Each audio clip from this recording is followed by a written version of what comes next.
What's going on? Dylan Conrad, Metabolic is Female. Today I'm going to talk to you about women's hormone optimization for fat loss. Step number one. Before I get into that, if you watch this on YouTube, please like, subscribe, turn notifications on. Spotify, iTunes, hit that bell button, leave a review. Leave a review. It all helps the algorithm, helps me help more people like you. Yeah, the rhymes. If you see me look down, if you're on YouTube, see me look down, I have notes in front of me. Type this all up. You should see my jerry-rigged setup. It's pretty great. So, women's hormone optimization for fat loss. Step number one. Okay, so let me first, before I get into step number one, let me take you through why hormone optimization is so important for women's fat loss. It is like the most important thing. Okay, so, and you're definitely going to stay at the end, by the way, because at the end, I'm going to give you an awesome free guide that you can really dive into for step one and really optimize your hormones. Okay, so I'm going to give you a guide at the end. So stay to the end.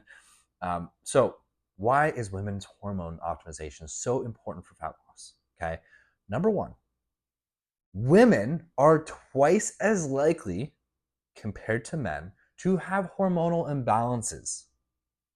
If you want to read a little bit more on that, Dr. Sara Gottfried, The Hormone Cure, one of the best books. It was one of the most game-changing books for how we coach women on our results. Okay, so check that out. All right. Reason number two that hormone optimization is imperative for women's fat loss is women are 5 times more likely to show symptoms of those hormonal imbalances: slower metabolism, insulin resistance, fat storage hormones, belly fat, all that stuff. That's number two. Okay.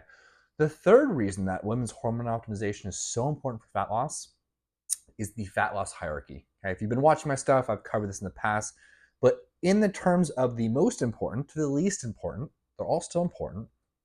Fat loss hierarchy, we have number one, hormone optimization.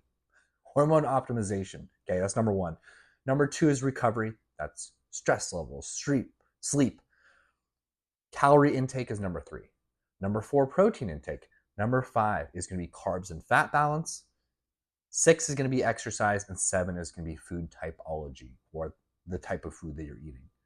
So as you can see, number one, what is that? In the fat loss hierarchy, the most important thing is hormone optimization, because even if your recovery is on point, your training is on point, your nutrition's dialed in, if your hormones are not optimized, if you have massive imbalances, you are not going to see results. And if you do, they're going to be really fucking slow. Okay. So, what is this step number one? Can you fucking just tell me already? Shut up, Dylan. It's been 3 minutes and 6 seconds into this dumb YouTube podcast I've been listening to. What is number one? I'm going to give it to you right now. It's food tracking. Tracking your food. Why is food tracking so important? Food tracking is so important for hormone optimization. Okay. When we look at hormone optimization, the two biggest things that are going to be integral for your hormone optimization, number one is cortisol optimization. Okay. If cortisol is not optimized, none of the hormones going down the chain will be: thyroid, estrogen, progesterone, insulin. Not going to happen. Number two reason, okay, number two, the biggest thing for hormone optimization is going to be maintaining a healthy body composition, right? You don't have to have like a six pack. You don't have to be like super lean, to where you can see delts. You just have to be in a healthy range. And that's going to be so helpful for you balancing your hormones and your body just to work more efficiently. Okay. I have a client who leads a big department in medicine for UCLA. Okay. Spearheads a lot of different AI projects. And MyFitnessPal reached out to him. If you guys are familiar with MyFitnessPal, it's the food tracking software, app rather. It's owned by Under Armour. It's massive. It's really great. It's free. They sent all their data. MyFitnessPal has been around for a minute, and millions upon millions of people have been using MyFitnessPal, and they have billions, maybe trillions points of data that they sent to my client and the research team. And like, hey, can you dissect this and like figure out what's going on, what you're seeing, the trends? Okay. If you can imagine MyFitnessPal, how much data they have, how many different test subjects they have, men, women, all different ages, menopause, perimenopause, like thyroid dysfunction, all that stuff, right? They can get their nutrient info, their weight info, their micronutrient info. You can see how precise and important and vast this data was. Very, very important. Very cool. Anyways, the biggest takeaway from everything that they compiled, the biggest thing that they found, people who log their weight daily lose weight. Duh, right? It seems like this the simplest thing, right? But the cool thing about this, and the most important thing I want you to take away from this, a lot of research out there is correlative, right? They try to like, oh, this point, then this point, right? They try to like draw conclusions based on things that are just correlated. That doesn't mean that it caused it.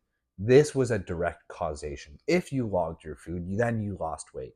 That was the effect, right? And which is a lot more stronger in terms of determining how precise and how accurate this data and this research was. Okay.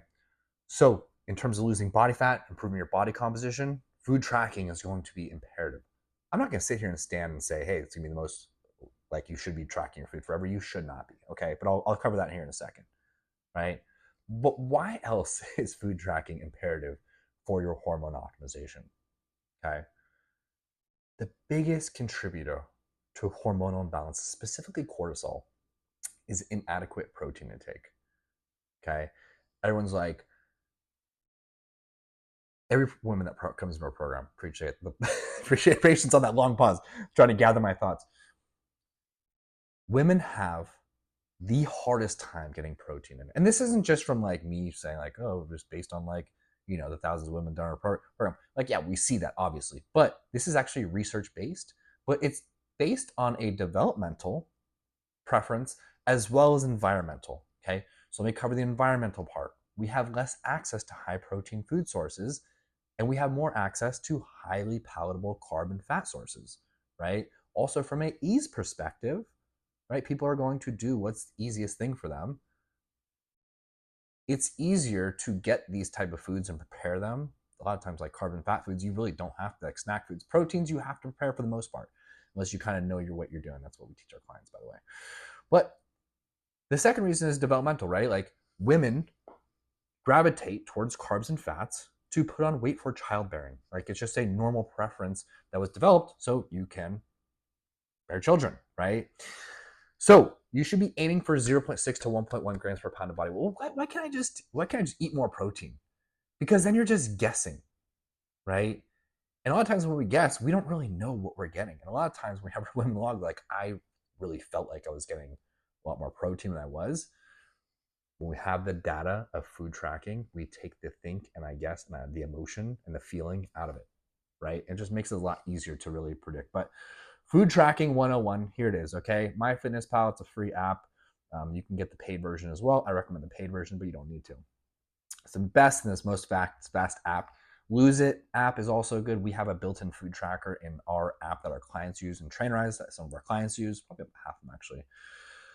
I'm not a huge fan of Weight Watchers app for logging your food because you just have points. You don't really have a macro and micro nutrient breakdown. But food tracking 101, I'm going to make it very simple for you. Okay, whatever goes into your stomach, it first goes onto your food scale in grams, then it goes into MyFitnessPal, and then to your stomach. Okay, if it has a barcode on it, on MyFitnessPal, you can scan it. Okay, use the grams on the back of the package. You always see like one serving equals 46 grams. You put 46 grams on the food scale, right? We want surgical precision on this because what gets measured gets managed, right? And when you hit plateaus, we can change stuff based on that, right? If it's a fruit or veg, USDA, the input you're going to put in is USDA and then the name of that. So if it's, for example, it's a pear, USDA pear, you need to find the input. There's going to be a million inputs. Find the one in grams, weight in grams, log it in grams, okay? Proteins, this is very important for food logging, okay? Find the cooked input, right? Or you can just take what I call the meat factor because proteins lose 20% of its weight when it's cooked.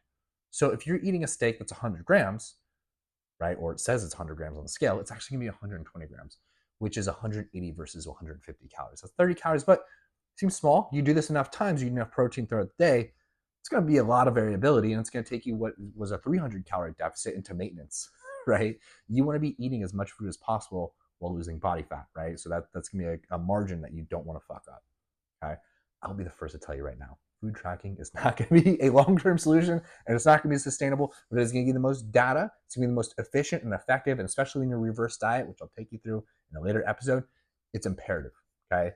But that's why we take all of our clients through reverse dieting and intuitive eating so they don't have to track anymore, okay? This is just a weight loss process. You need to lose the weight. I always equate it to, like, if you ever watch Rocky, there's a training montage. He doesn't just go out there and fight. Like, if you're losing weight, you're in the middle of your training montage. Like, you have to put some fucking hard work in. But the cool thing about macros and tracking your food is you can eat whatever you want as long as it fits into your macros. Drink wine, meals out, desserts, all that stuff. I'll get into all that in a later episode too. Okay.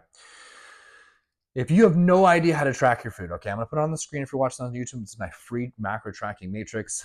Screenshot this now if you're watching this on YouTube. If you are listening, okay, go to Instagram, search Dylan A. Conrad. Dylan like Bob Dylan, A. Conrad with a C. Okay, send me a message. The keyword, the message will be macro tracking. I will send you my free macro tracking matrix so you can learn how to track your food, so you can optimize your hormones, optimize cortisol, get your body composition primed up, ready for all that stuff, okay?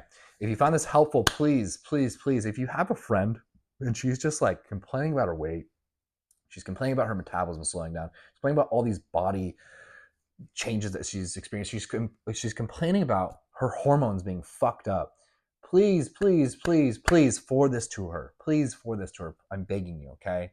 We'll help more people. How we help more people is spreading the word, okay? Next episode, I'm going to go through step number 2 on women's hormone optimization, specifically for fat loss. And that's going to be next week. I appreciate you listening in. Bye for now.